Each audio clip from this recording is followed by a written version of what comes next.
Kung titignan nyo talaga guys, oh, parehong pareho yung Hunter at yung Ranger. Magmula sa ilalim, ang pinagkaibahan lang talaga is tong front nya, front model nya. Ayan, oh, mukha siyang GS style ng 1300s. Pero mula sa chassis at pababa, same lang sila ng Ranger 150, oh.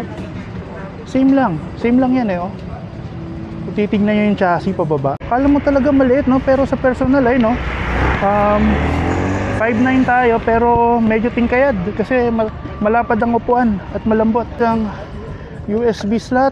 Ano to, USB-A at USB-C. Naka LCD screen tayo na non-colored. Alright, test ride tayo.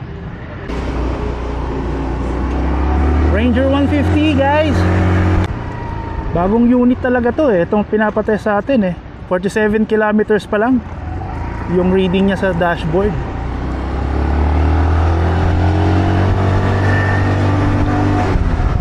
Power din naman to. Pag binibira mo talaga siya, kailangan mo lang galitin yung throttle mo.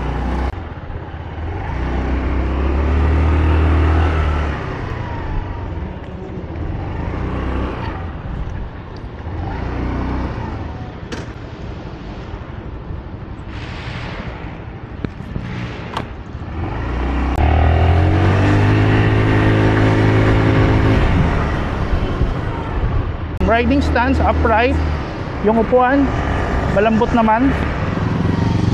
Mataas yung scooter na to.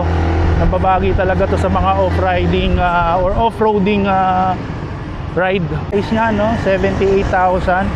May mga tinipid na mga materyales or na mga parts. Maganda dito, meron kang rack sa harapan. Ganda talaga to guys, pang off-roading. Yung mga light off-roading. Hindi ka nga lang makakatayo dito kasi masyadong forward yung yung paa. Yan.